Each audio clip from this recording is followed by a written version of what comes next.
Well, one of the great privileges of being a journalist is you get to meet and interview some very remarkable people. And I've met and interviewed Benjamin Netanyahu, Margaret Thatcher, Tony Blair.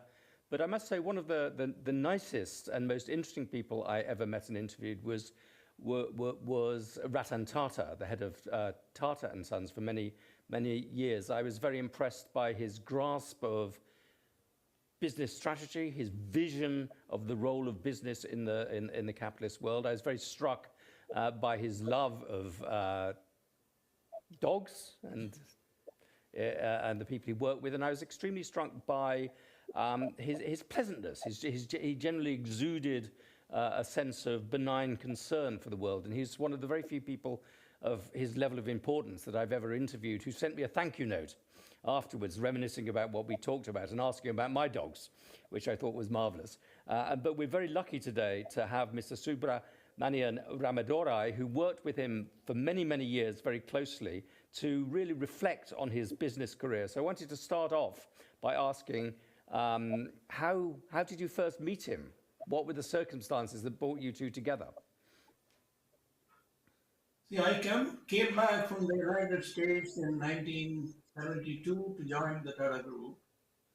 That was my first job in India with the Tata Group, namely Tata Consultancy Services. I met him during the course of that in the 74, 75, when he was the managing director of a company called Nelco, which used to make consumer electronic goods like the radios and television, and then went into power equipment. That was my interaction where we worked on a project together where I brought in the hardware and the software operating system expertise, and he was the managing director wanting to build the consumer electronics strategy for the group. And how would you characterize his career at Tata? It strikes me that he was a pivotal figure, that he took over when Tata was one sort of company and transformed it in all sorts of ways, that it was a company that depended on its Indianness, on its role in creating the modern Indian state. And he saw something changing. He saw globalization coming along and realized that you had to change it from in very fundamental ways. But could you give a sense of how transformative a leader he was? I think for him, the world was the opportunity. Yes. The timing may be different. He was a well-traveled man. He also came back from both the United States and Australia after having a good experience. And we could gel with each other because some of us came back to build the nation in a number of ways, and Tata Group was one of the choices. I think we also had the age group on our side. When I joined the group in 1972, I was about 27-year-old, and he must have been about 31 or 32 years old. So that also builds a camaraderie or connection. It's very easy to communicate with a person. As professionals, either having stayed in the US or in other parts of the world, it's very easy to communicate instead of a traditional Indian model of a boss versus an employee. So none of that was there. So it was very easy communication, and one could interact, dialogue, and be very open about how you feel about certain things. So I think he was a very good manager, very good professional, and an engaging person, and that made us comfortable, and that's what we practice within the group as we build various institutions. For those people who don't know about the Tata Group, could you give us a sense of the importance of that company in India and its role historically in creating modern India? Tata Group started in 1868, which is 150 plus years old. We are a conglomerate in a number of businesses, starting from automotive to electronics to semiconductors to services, mainly the software and information technology. And that are missed out in hotels as well. But I think you start with a morning cup of tea and then sleep at the end of the day after a nice meal. I think Tata would touch you in some form or the other through one of its companies. I think it is next to the government, the engagement of the people, engagement of the professionals, and doing good for the community, doing good for the country, and doing good for the world is the group itself, which is factor. Tata's as a group today has more than 100 companies, and the market cap of the companies put together is about 350 billion US dollars, of which TCS Pro as the CEO and MD market cap is half of that, $175 billion, which in total context, we have about 1 million professionals across the group, various companies we just articulated. And how did Tata as a group change under Ratan's leadership? I think he was leader from about, 1991, 92 to 2012, a long time in a period of great fundamental change in the global economy. How did he change and redirect the company? I think the 1991 India was also at a very transition moment where the balance of payment crisis was hitting this country, and the former Prime Minister, Dr. Manmohan Singh, was then the Finance Minister of this nation.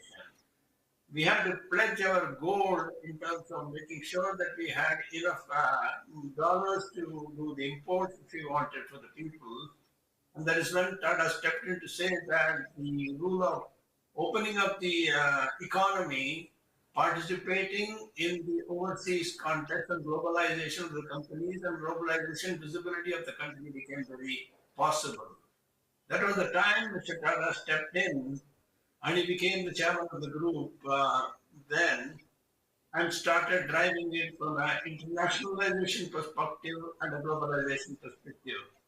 Some of the companies took a lead early, and some of them started looking outward, whether it was the Jaguar, Land Rover, or the Tata Steel. Whereas Tata Consultancy Services started the globalization in 1979, 77, etc. So it's various stages of evolution. At the end of the day, it had to be a leader like Mr. Tata, along with a team of professionals, which all of us were a part of, to drive the globalization efforts of the group, to create opportunities and then bring back the expertise to do a common good for the citizens and for global good. So what goes out must come back with an expertise, with a set of capabilities, and we must apply it within the Indian context. That was the philosophy, and it must touch the people at large.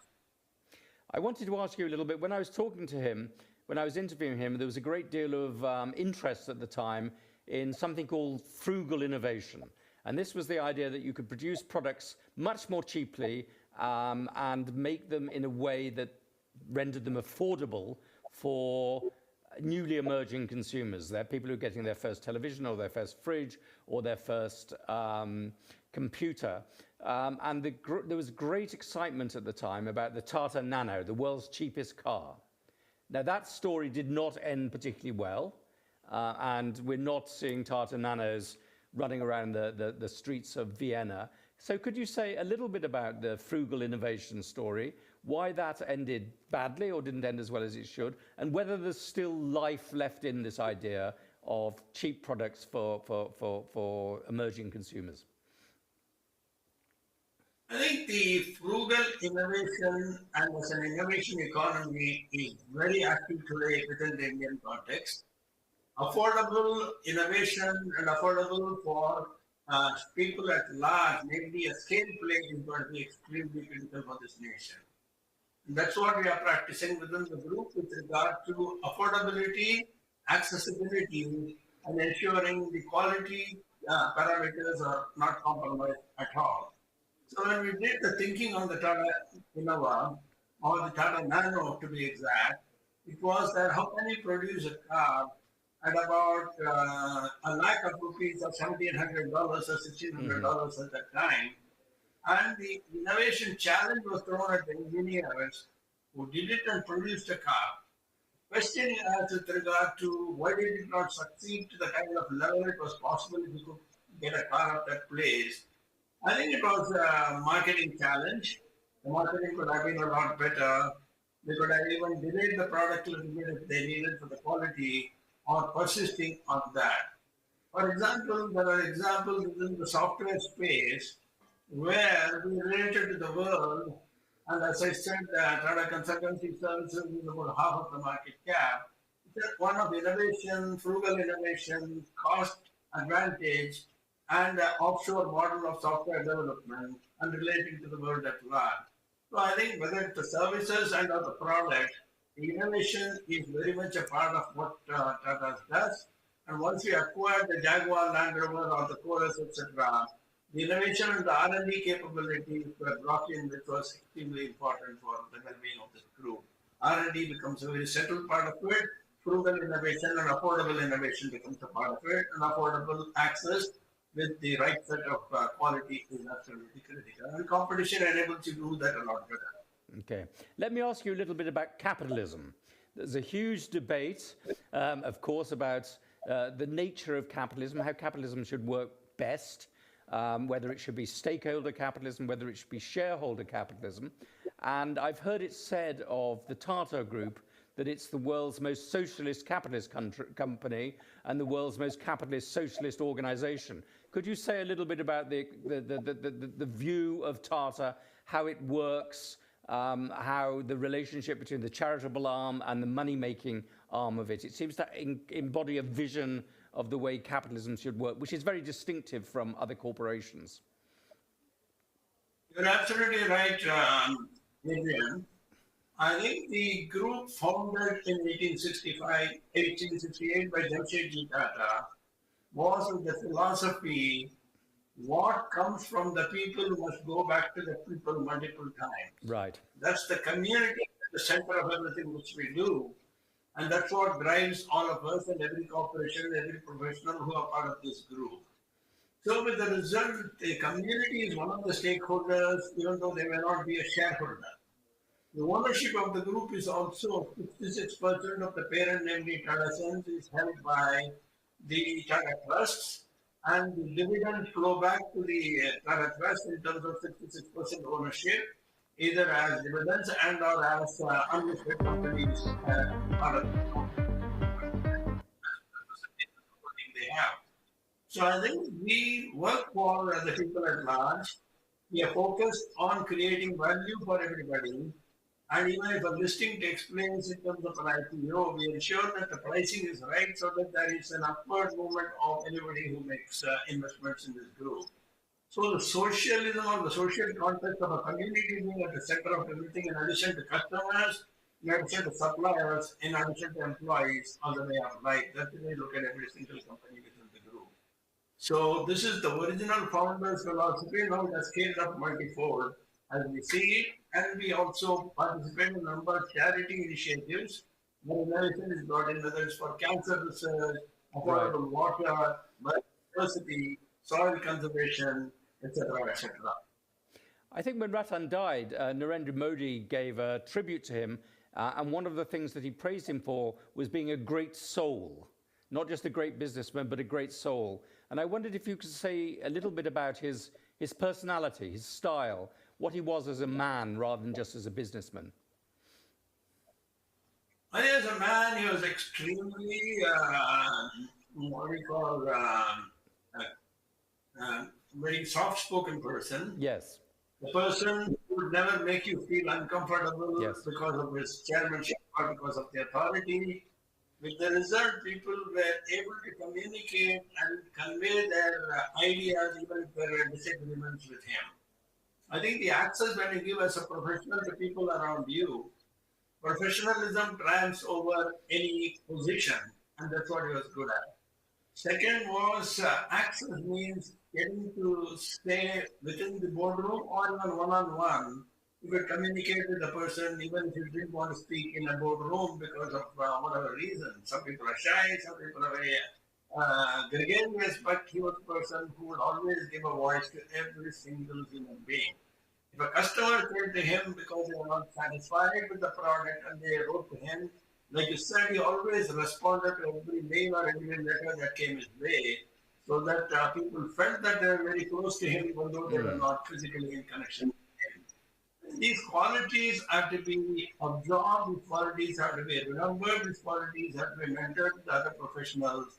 More importantly, nation first, global health second, third is professionalism, fourth is community, and community well-being. with all the products and services, and that's what their group is driven by, these set of values. Sustainability has come at the center of everything which we are thinking these days, and by 2045, 47, we want to be a zero carbon neutral corporation. And when I visited Bombay House, I was very surprised to see in the lobby very large numbers of dogs. And I was told that Ratan had given the instruction that any dog in Mumbai that felt like it could wander into the atrium and get fed and watered. And of course, this rumor or this knowledge spread very rapidly amongst the dog community, and there were quite a lot of dogs that came in. Could you say a little bit about whether that's true, and also, you know, his love of animals? I think he was extremely passionate about dogs. Yes. And he was very fond of dogs. Like you said, if you grew a dog and you had a pet as a dog and we had a pet as a dog, a boxer, we communicate with him a lot more about the dog, the way to bring it up, the way to access a veterinary surgeon or healthcare, etc. And second thing is, he could engage with you for hours when he started talking about the dog, the street dogs, the stray dogs, etc. He also made sure that the dogs could wander within the Bombay House, not in numbers, but half a dozen of them are seen. Even in our building, which is close to the Bombay House, where I sit these days, even there are 2 or 3 stray dogs which are being nurtured, which are being helped, so that it becomes a friend as a pet. I think it gives a different level of mental satisfaction, and probably the humbleness and the ability to relate to beyond human beings is what is very critical. That's needed for the world, and those are lessons we can take. Well, thank you so much for this interview. I think he was as the Prime Minister said, he was a great businessman, a great soul, and a very important inspiration to modern India. So thank you very much for talking to us today about Ratan Tata. Goodbye. Thank you, Adrian Wooldridge. I look forward to meeting you sometime. Bye-bye.